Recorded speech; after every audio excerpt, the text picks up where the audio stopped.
Hi കുട്ടികളെ, കഴിഞ്ഞ ദിവസം നമ്മൾ പെയേഴ്സ് ഓഫ് എന്ന് പറഞ്ഞ ഭാഗം, അതായത് ജോഡികളുടെ സാധ്യത, ചാൻസ് ഓഫ് പെയേഴ്സിലേക്കാണ് നമ്മൾ കയറിയത്. അതിൻ്റെ ബാക്കി ഭാഗവും ഈ പാഠഭാഗത്തിൻ്റെ അവസാനത്തെ സെക്ഷനുമായിട്ടുള്ള ഭാഗത്തേക്കാണ് നമ്മൾ ഇന്ന് കിടക്കുന്നത്. മോർ പെയേഴ്സ് എന്ന് പറഞ്ഞിട്ട് നിങ്ങൾക്ക് ടെക്സ്റ്റ് ബുക്കിൽ കാണാം. അപ്പോൾ കഴിഞ്ഞ ദിവസം ടീച്ചർ പറഞ്ഞു എപ്പോഴാണ് നമ്മൾ ജോഡികളാക്കുക. രണ്ട് കാര്യത്തിൽ നിന്ന് നമ്മൾ കാര്യങ്ങൾ എടുക്കുന്ന സമയത്ത്, സാധനങ്ങൾ എടുക്കുന്ന സമയത്ത് അവിടെ അറ്റ് എ ടൈമിൽ രണ്ട് കാര്യങ്ങൾ നമ്മുടെ കയ്യിൽ വരുമ്പോൾ, ഒന്നിലധികം വരുമ്പോൾ നമ്മൾ അതിനെ പെയേഴ്സുകളായിട്ടാണ് കണക്കാക്കുക എന്നെല്ലാം നമ്മൾ പറഞ്ഞു. അതെല്ലാം നിങ്ങളൊന്ന് ഓർത്ത് വെക്കുക. അതിൻ്റെ അവസാനത്തെ 2-3 പ്രോബ്ലത്തിൽ ടീച്ചർ പറഞ്ഞിരുന്നു, ഇങ്ങനെ പെയേഴ്സുകളായിട്ട് എഴുതുമ്പോൾ പെയേഴ്സുകളുടെ എണ്ണം കൂടുന്ന സമയത്ത് ആ പെയേഴ്സുകളെല്ലാം നമുക്ക് നിരത്തി എഴുതൽ എളുപ്പമല്ല എന്ന് നമുക്ക് പറഞ്ഞു. എന്നിട്ട് ആ പെയേഴ്സുകൾ മുഴുവനായും എഴുതാതെ തന്നെ നമുക്ക് ആ പെയേഴ്സുകളുടെ ചാൻസുകൾ അഥവാ ജോഡികളുടെ സാധ്യത കണ്ടുപിടിക്കാനുള്ള ഒരു എളുപ്പ വഴിയും അന്ന് പറഞ്ഞു തന്നിരുന്നു. ആ വഴികൾ ഒന്നുകൂടി ഉറയ്ക്കാനുള്ള കണക്കുകളിലൂടെയാണ് നമ്മൾ കടന്നു പോകുന്നത്. ഈ ഭാഗത്ത് നിന്നാണ് ഒരു 3 മാർക്കിൻ്റെ ചോദ്യം നിങ്ങൾക്ക് പരീക്ഷയ്ക്ക് ചോദിക്കുക. ആദ്യത്തെ ഭാഗത്ത് നിന്ന് 1-2 മാർക്കിനുള്ള ഒരു ചോദ്യവും ഈ ഭാഗത്ത് നിന്ന് ഒരു 3 മാർക്കിൻ്റെ ചോദ്യവുമാണ് നമ്മൾ ഈ സാധ്യത എന്ന് പറഞ്ഞ പാഠഭാഗത്തിൽ പ്രതീക്ഷിക്കേണ്ടത്. കൂടി വന്നാൽ 5 മാർക്കിൻ്റെ ചോദ്യങ്ങൾ മാത്രമേ നിങ്ങൾക്ക് ഈ പാഠഭാഗത്തിൽ നിന്ന് ലഭിക്കുള്ളൂ. അപ്പോൾ ഏത് ഭാഗത്തു നിന്നാണ് സ്ട്രെസ് ചെയ്ത് പഠിക്കേണ്ടതെന്നും കൂടി നിങ്ങൾ ഓർത്ത് വെക്കുക. അപ്പോൾ മോർ പെയേഴ്സ് എന്ന് പറഞ്ഞു കഴിഞ്ഞാൽ ജോഡികളുടെ എണ്ണം കൂടി വരികയാണ്. അപ്പോൾ എല്ലാ ജോഡികളും അഥവാ എല്ലാ പെയേഴ്സും എഴുതാതെ തന്നെ നമുക്ക് അവയുടെ ചാൻസുകൾ കണ്ടെത്താം. അതിനുവേണ്ടി ടീച്ചർ ആദ്യം നിങ്ങൾക്കൊരു എക്സാമ്പിളാണ് ചെയ്തു തരുന്നത്. പേജ് നമ്പർ 76-ത്തെ ഫസ്റ്റ് പ്രോബ്ലം ആണ് നിങ്ങൾക്ക് എക്സാമ്പിൾ ആയിട്ട് തരുന്നത്. ടെക്സ്റ്റ് ബുക്ക് ഉള്ളവർ ടെക്സ്റ്റ് ബുക്ക് എടുത്ത് എൻ്റെ കൂടെ വായിക്കുക. ടീച്ചർ ആ പ്രോബ്ലം വായിക്കാം. 2 boxes again, one containing 10 slips numbered to 1 to 10 and the other 5 slips from 1 to 5. One slip is taken from each box as usual. What is the probability of both being odd? അപ്പോൾ കഴിഞ്ഞ ദിവസം നമ്മൾ ചർച്ച ചെയ്ത അതേ condition തന്നെയാണ്, പക്ഷേ ഒരു ചെറിയ വ്യത്യാസം മാത്രം വരുന്നു. എന്താണ് വ്യത്യാസം എന്ന് നമുക്ക് നോക്കാം. 2 ബോക്സുകൾ ഇവിടെ ഓൾറെഡി ഉണ്ട്, ടീച്ചർ ഇവിടെ വരച്ചു വെച്ചിരിക്കുന്നു. ആദ്യത്തെ ബോക്സിൽ 1 to 10 ഉള്ള നമ്പർ സ്ലിപ്പുകൾ തന്നെ ഇട്ടിരിക്കുന്നു. രണ്ടാമത്തെ ബോക്സിൽ 1 മുതൽ 5 വരെയുള്ള നമ്പറുകളാണ് ഇട്ടിരിക്കുന്നത്. ഈ അറ്റ് എ ടൈമിൽ ഈ 2 ബോക്സിൽ നിന്ന് നമ്മൾ ഓരോ നമ്പർ സ്ലിപ്പുകൾ കയ്യിലെടുക്കണം. അങ്ങനെ കയ്യിലെടുക്കുമ്പോൾ നമുക്കറിയാം അതെന്തായിട്ടാണ് വരുന്നത്, പെയേഴ്സുകളായിട്ടാണ് വരുന്നത്. അപ്പോൾ ഇവിടെയുള്ള വ്യത്യാസം എന്ന് പറയുന്നത് പെയറുകളുടെ എണ്ണത്തിൽ വർധനവ് നമുക്ക് കാണാം. Or there is N increase in number of pairs. ഇവിടെ നമുക്കറിയാം പെയേഴ്സ് കണ്ടുപിടിക്കാനുള്ള വഴി നമുക്കറിയാം. ഇവിടെ മാക്സിമം 10 നമ്പേഴ്സ് ആണ് ഉണ്ടാവുക, ഇവിടെ 5 നമ്പേഴ്സ് ആണ് ഉണ്ടാവുക. അപ്പൊ നമുക്കറിയാം കഴിഞ്ഞ ദിവസം നമ്മൾ ചർച്ച ചെയ്തതാണ്, ഈ ഒരു കളിയിൽ മാക്സിമം നമ്പർ ഓഫ് പെയേഴ്സ് എന്ന് പറയുന്നത് 10 × 5 = 50 എന്നായിരിക്കും. അതായത് ഇതിൽ നമുക്ക് 50 പെയറുകളായിട്ട് നിരത്താം. കാരണം ഈ 1ന്റെ കൂടെ ഇവിടുത്തെ 5 നമ്പേഴ്സും വരും, 2ന്റെ കൂടെയും 5 നമ്പേഴ്സും വരും. അങ്ങനെ പോയി 10ന്റെ കൂടെയും രണ്ടാമത്തെ ബോക്സിലത്തെ 5 നമ്പേഴ്സും വരാം. അപ്പൊ നോക്കൂ, ഈ 50 പെയേഴ്സ് നിരത്തി എഴുതുക എന്ന് പറയുന്ന കണ്ടീഷൻ എളുപ്പമാണോ? അല്ല. ഇനി നമുക്ക് ഇതിനേക്കാൾ എണ്ണം കൂടുകയാണ്. ഇപ്പൊ ചെറിയൊരു പ്രോബ്ലം ആണ് ഇത്. അടുത്ത പ്രോബ്ലം എത്തുമ്പോൾ നമുക്ക് മനസ്സിലാക്കാം ഇതിനേക്കാൾ കൂടുതൽ എണ്ണം കൂടുകയാണ്. അപ്പൊ എല്ലാ പെയേഴ്സും എഴുതാതെ, ഇപ്പൊ 50 പെയേഴ്സ് ആണ് ഇവിടെ ഉള്ളത്. ഈ 50 പെയേഴ്സും എഴുതാതെ തന്നെ നമ്മളോട് ചോദിച്ച ചോദ്യങ്ങൾക്ക് ഉത്തരം കണ്ടുപിടിക്കാനുള്ള വഴിയാണ് ടീച്ചർ പറഞ്ഞു തരുന്നത്. ഇതിൽ ആദ്യം ചോദിച്ചിരിക്കുന്നത് എന്താണെന്നറിയോ? What is the probability of both being odd എന്നാണ് ചോദിച്ചിരിക്കുന്നത്. ഇങ്ങനെ നമ്മൾ എടുക്കുന്ന പെയേഴ്സിലുള്ള 2 നമ്പേഴ്സും എന്ത് വരണം? ഓഡ് നമ്പേഴ്സ് വരണം. അപ്പൊ ശരിക്കും പറഞ്ഞാൽ 50 പെയർ നിരത്തി എഴുതി അതിൽ നിന്ന് എണ്ണിയെടുക്കാം. പക്ഷെ അതിന് സമയവും പിന്നെ സ്ഥലവും കുറേ വേണം എന്നുള്ളത് കൊണ്ട് നമ്മൾ എളുപ്പവഴി അന്വേഷിക്കുക. അപ്പൊ അതിനു വേണ്ടി ടീച്ചർ ചെയ്തിരിക്കുന്നത് നോക്കൂ. ഇതാണ് മെയിൻ ബോക്സുകൾ. അതിൽ നിന്ന് കിട്ടുന്ന 2 സ്ലിപ്പുകളും എന്ത് വേണമെന്ന് പറഞ്ഞു? ഓഡ് നമ്പേഴ്സ് വേണമെന്ന് പറഞ്ഞു. അതുകൊണ്ട് ആദ്യത്തെ പെട്ടിയിലെ ഓഡ് സ്ലിപ്പുകളെ ഞാൻ മറ്റൊരു പെട്ടിയിൽ ഞാൻ കാണിച്ചു. നോക്കൂ, 1 3 5 7 9.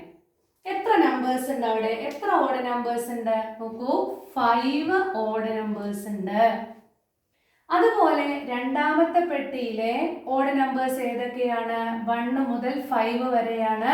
അപ്പൊ 1, 3, 5 3 ഓഡ് നമ്പേഴ്സേ വരുന്നുള്ളൂ.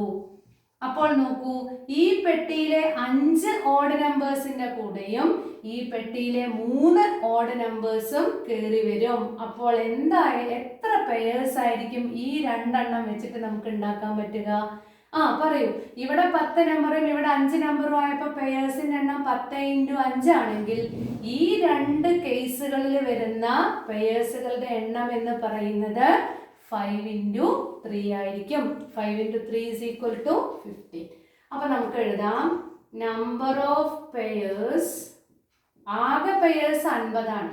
അതിൽ എത്ര പെയറുകളിലാണ് 2 നമ്പേഴ്സും ഓഡ് വരുന്നത്? അപ്പൊ അതിന്റെ എണ്ണം ആദ്യം കണ്ടുപിടിക്കണം. Number of pairs in which both are, രണ്ടും both are odd equal to, ഇവിടുത്തെ ഓഡ് നമ്പേഴ്സിന്റെ എണ്ണം കണക്കാക്കി, ഇവിടുത്തെ ഓഡ് നമ്പേഴ്സിന്റെ എണ്ണം കണക്കാക്കി, രണ്ടും പാടെ ആഡ് ചെയ്യല്ല, രണ്ടും തമ്മിൽ മൾട്ടിപ്ലൈ ചെയ്യുക. എത്ര പെയേഴ്സ് ഉണ്ടായിരിക്കും? 15 പെയേഴ്സ് ഉണ്ടായിരിക്കും. അപ്പൊ നോക്കൂ, ഈ രണ്ടും ഓഡ് വരുന്ന പെയേഴ്സുകളുടെ എണ്ണം ഇതാണെങ്കിൽ ഇതിന്റെ ചാൻസ് എന്ന് പറയുന്നത് ആകെ 50 ആണ്. 50ൽ 15 എണ്ണത്തിൽ മാത്രമേ എന്ത് വരുന്നുള്ളൂ? ഓഡ് നമ്പേഴ്സ് വരുന്നുള്ളൂ.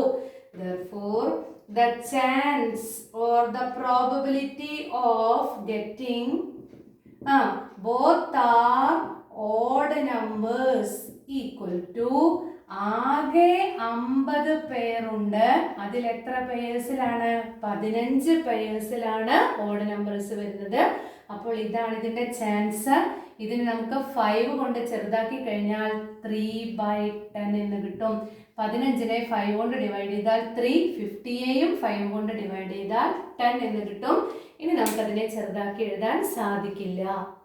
ക്ലിയർ ആയല്ലോ? ഇത് മാത്രമേ നമ്മളോട് ടെക്സ്റ്റ് ബുക്കിൽ ചോദിച്ചിട്ടുള്ളൂ. പക്ഷെ ടീച്ചർ ഇതിന്റെ ഒരു എക്സ്ട്രാ ക്വസ്റ്റ്യൻ എന്നുള്ള നിലയിൽ 2 ക്വസ്റ്റ്യനും കൂടി തരികയാണ്. ഇങ്ങനെയാണ് ഓഡ് നമ്പേഴ്സിന്റെ ചാൻസ് എങ്കിൽ നമുക്ക് അടുത്ത സാധ്യത കാണാലോ. ഇനി ആരായിരിക്കും വരിക? നമുക്കറിയാം, ഓഡ് നമ്പേഴ്സും വരും, ഈവൺ നമ്പേഴ്സും വരും. അങ്ങനെയാണെങ്കിൽ രണ്ടും ഈവൺ നമ്പേഴ്സ് ആകാനുള്ള ചാൻസ് എന്താണെന്ന് നമുക്കൊന്ന് കണ്ടുപിടിക്കാലോ. ടീച്ചർ നോട്ടിൽ അത് ഡീറ്റെയിൽ ആയിട്ട് എഴുതിയിട്ടുണ്ട്. ടീച്ചർ ഇവിടെ ഷോർട്ട് ആയിട്ട് പറഞ്ഞു പോകാം, വീഡിയോന്റെ ലെങ്ത് കൂടണ്ട എന്ന് കരുതിയാണ്.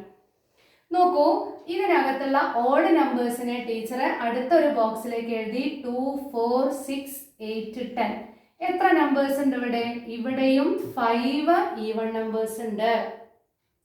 രണ്ടാമത്തെ ബോക്സിലുള്ള ഈവൺ നമ്പേഴ്സ് 1 പറ്റില്ല, 2, 4 മാത്രമേ ഉള്ളൂ. ഇവിടെ 2 ഈവൺ നമ്പേഴ്സ് മാത്രമേ ഉള്ളൂ. അങ്ങനെയാണെങ്കിൽ ഈ ബോക്സിലുള്ള ഈ 5 ഈവൺ നമ്പറിന്റെ കൂടെയും ഈ ബോക്സിലെ 2 ഈവൺ നമ്പറുകളും കയറി വരും. That is 2, 2, 2, 4, 4, 2, 4, 4. അങ്ങനെ വരുമ്പോൾ നമ്പർ ഓഫ് പെയേഴ്സ്, ജോഡികളുടെ എണ്ണം എന്താണ്? ആ ജോഡികളുടെ പ്രത്യേകത 2 numbers are even equal to എന്തായിരിക്കും കിട്ടുക? 5 × 2 equal to 10 pairs എന്ന് കിട്ടും. അതായത് 15 ജോഡികളിൽ രണ്ടും ഓടാണെങ്കിൽ 10 ജോഡികളിൽ അഥവാ 10 പെയേഴ്സിൽ രണ്ടും എന്ത് നമ്പേഴ്സ് ആയിരിക്കും? ഈവൺ നമ്പേഴ്സ് ആയിരിക്കും. അങ്ങനെയാണെങ്കിൽ ഇതിന്റെ ചാൻസ് എങ്ങനെയാണ് കാണുക? Chance for getting both are even equal to, ആകെ 50 പെയേഴ്സ് ഉണ്ട്. അതിൽ 10 പെയറിൽ മാത്രമേ എന്ത് വരുന്നുള്ളൂ? ഈവൺ നമ്പേഴ്സ് വരുന്നുള്ളൂ. ഇങ്ങനെ തന്നെ പറഞ്ഞു പഠിക്കുക. ദാറ്റ് ഈസ് ഈക്വൽ ടു 1/5 എന്ന് കിട്ടും. എങ്ങനെ 1/5 എന്ന് കിട്ടി? 10ന്റെ മൾട്ടിപ്പിൾ ആണ് രണ്ടും. അപ്പൊ രണ്ടിനെയും 10 കൊണ്ട് ഡിവൈഡ് ചെയ്തപ്പോൾ 10/10 is equal to 1, 50/10 is equal to 5. അപ്പൊ ഇതിന്റെ ചാൻസ് എന്താണ് വരുന്നത്? 1/5 ആണ് വരുന്നത്. ക്ലിയർ ആയി കാണല്ലോ? അങ്ങനെയാണെങ്കിൽ ഇനി ഇവിടെ എത്ര പേര് വന്നു? ഇവിടെ 15 പേര് വന്നു, ഇവിടെ 10 പേര് വന്നു. 15ഉം 10ഉം 25 പെയറിലേ നമ്മളിപ്പോൾ കണക്കാക്കിയിട്ടുള്ളൂ. ആകെ എത്ര പെയേഴ്സ് ഉണ്ട്? 50 പെയേഴ്സ് ഉണ്ട്, അഥവാ 50 പെയേഴ്സ് ഉണ്ട്. അപ്പൊ 25 പെയറുകളിൽ 15 പെയറുകളിൽ രണ്ടും ഓടാണ്, 10 പെയേഴ്സിൽ രണ്ടും ഈവൺ ആണെങ്കിൽ ബാക്കി 25 പെയേഴ്സിലത്തെ കാര്യങ്ങൾ എങ്ങനെയായിരിക്കും നടക്കുന്നുണ്ടാവുക? പറഞ്ഞു നോക്കൂ.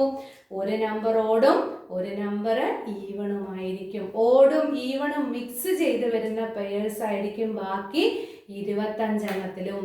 അപ്പോൾ അതിന്റെ ചാൻസ് നമ്മളോട് ചോദിച്ചാൽ നമുക്ക് കാണാലോ. അപ്പൊ അങ്ങനെയാണെങ്കിൽ നമ്മൾ എങ്ങനെയാണ് എഴുതുക? സ്റ്റെപ്പ് എങ്ങനെയാണ് എഴുതുക? നമ്പർ ഓഫ് പെയേഴ്സ്, 3 കണ്ടീഷൻസ് നമ്മളിവിടെ ചർച്ച ചെയ്യണം.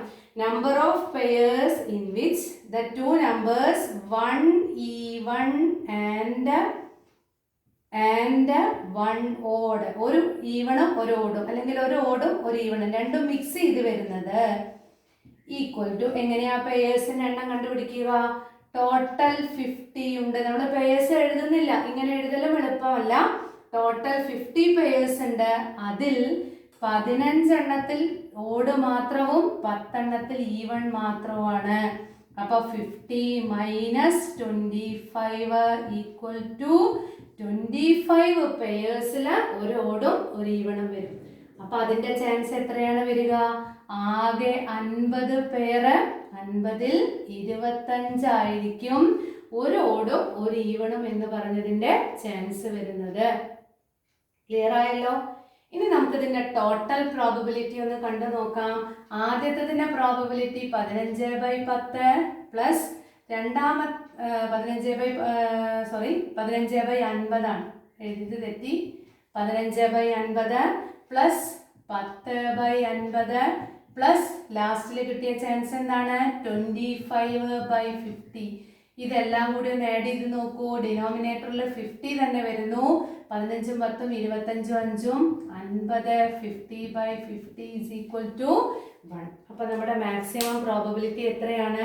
1 ആണ്. അപ്പൊ ഇവിടെ നമ്മൾ കഴിഞ്ഞ ദിവസത്തിൽ നിന്നും ചെയ്ത വ്യത്യാസം, എല്ലാ പെയേഴ്സും നിരത്തി എഴുതാതെ ആ പെയേഴ്സുകളെ നമുക്ക് വീണ്ടും ബോക്സുകൾ ഉപയോഗിച്ച് തന്നെ നമ്മൾ കണ്ടെത്തി അതിന്റെ ചാൻസുകൾ കണ്ടുപിടിക്കുകയാണ് ചെയ്യുന്നത്. അപ്പൊ ടെക്സ്റ്റിൽ ഇല്ലാത്ത 2 സെക്ഷനും കൂടെ ടീച്ചർ ചെയ്ത് കാണിച്ചിട്ടുണ്ട്. ചെയ്ത് പഠിക്കുക. ഇനി ഒരു എക്സാമ്പിളും കൂടെ ചെയ്ത് തന്നതിന് ശേഷം നമുക്ക് ടെക്സ്റ്റ് ബുക്കിലുള്ള പ്രോബ്ലവുമായിട്ട് പരിചയപ്പെടാം. ഓക്കെ.